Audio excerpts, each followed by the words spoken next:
everyone. In this video, we'll take up the differences between the prokaryotic cell and the eukaryotic cell. In the previous video, we have completed all the introduction part. So just go back to my previous video and the link is provided in the description box below. So just go through that introduction video and then come back to the differences between the prokaryotic and eukaryotic. See, this prokaryotic and eukaryotic difference, this will help you in the NEET examination also, as well as this is a clear 5 marks question again. So many a times they have asked the difference between the prokaryotic and eukaryotic cell. So for 5 marks you should be able to write at least some 7 differences. So we'll see some important differences. We'll try to write as many as possible so that at least some 7 to 8 out of those you can choose. So prokaryotes, prokaryotic or prokaryotes and the eukaryotes, prokaryotes and eukaryotes. So very first difference, we'll write prokaryotes and eukaryotes.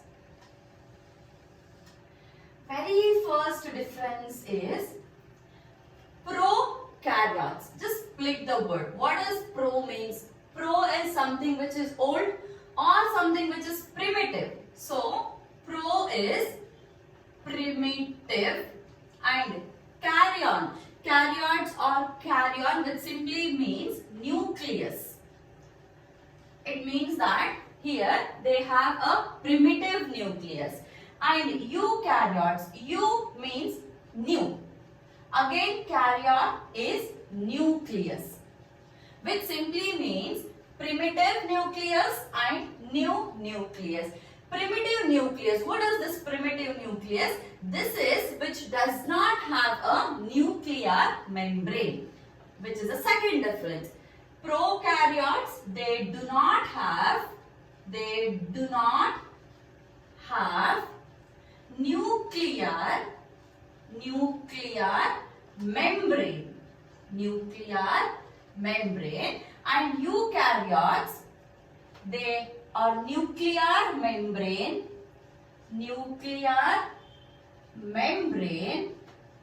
is present. So how do you show it diagrammatically?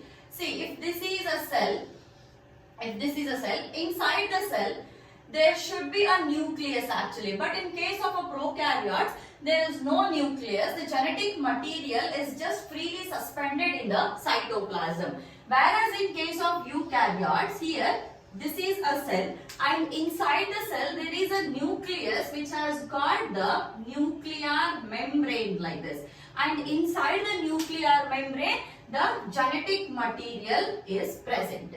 So if there is nuclear membrane present, then it is called as a new nucleus or advanced nucleus, or otherwise, since there is nuclear membrane present in the eukaryotes, this is actually called as a true nucleus. And here, since there is no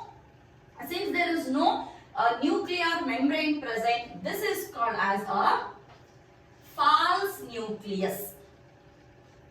This is a false nucleus, and here we call it as a true nucleus. See, why do we call it as a false nucleus? Actually, there is no nucleus only, but still, why do we call it as a false nucleus is the space where this genetic material is present. See, this is actually circular. We don't have a linear genetic material in the prokaryote. We actually have a circular genetic material, and this circular genetic material which is present, this actually appears like the area of a nucleus. So it just appears like the area of nucleus, hence we call it as a false nucleus. It is actually not a nucleus, it appears like a nuclear region, hence it is called as a false nucleus.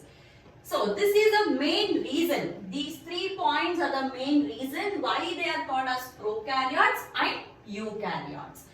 Then next, fourth difference is there are no cell organelles or membrane bound cell organelles are not present in the prokaryotes. Membrane bound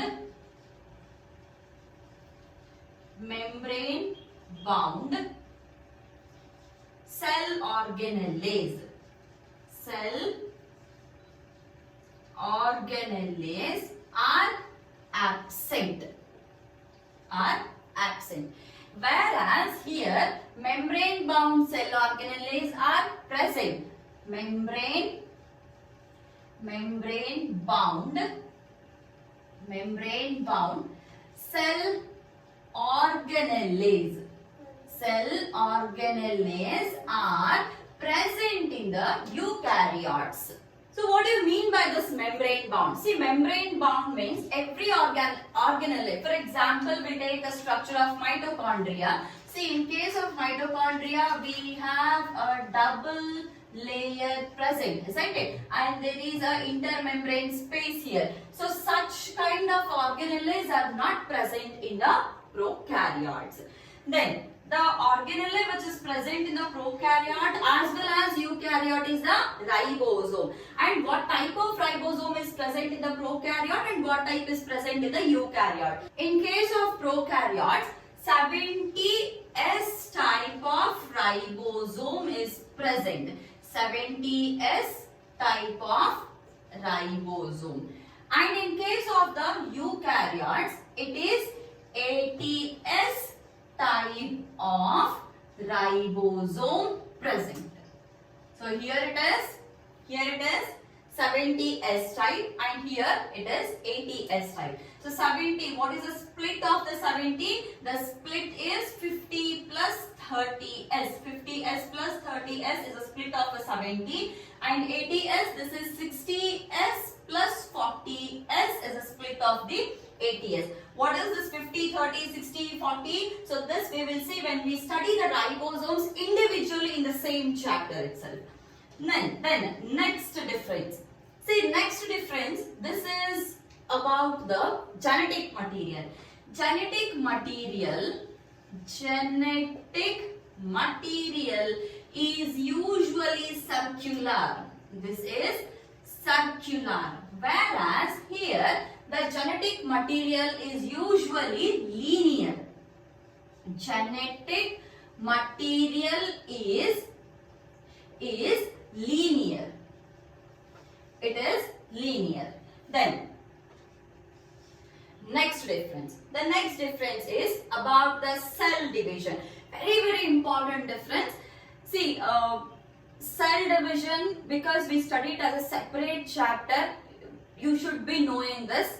In prokaryotes, actually cell division takes place by cell division is mostly by binary fission. It is by binary fission. Whereas here the cell division is mainly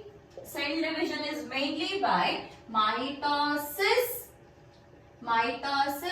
and meiosis. One more difference related to the cell division only. There is no spindle formation here. There is no spindle formation, and whereas in case of the eukaryotes, so spindle formation is present. Spindle formation is present. This is again one important difference. Then ninth difference. Ninth difference is again very important difference. This is about the respiration. Respiration, in case of the prokaryotes, respiration takes place in what kind of respiration we are speaking about? This respiration is the cellular respiration, that is glycolysis, Krebs cycle and electron transport chain. So the respiration is the cellular respiration, and this respiration, it takes place mostly in the mesosomes. It takes place in the mesosomes and sometimes, especially in some blue-green algae. In some blue-green algae or blue-green bacteria, the respiration takes place in the cytoplasm. Whereas in the eukaryotes, remember, the respiration always takes place in mitochondria. Respiration takes place in mitochondria. Then last difference, 10th difference. See, nitrogen fixation. Nitrogen fixation. Nitrogen fixation. There are few prokaryotes which are capable of nitrogen fixation. Nitrogen fixation, a few are capable. How about the eukaryotes? None of the eukaryotes have the capacity of the nitrogen fixation. So, there are no eukaryotes which can fix the nitrogen.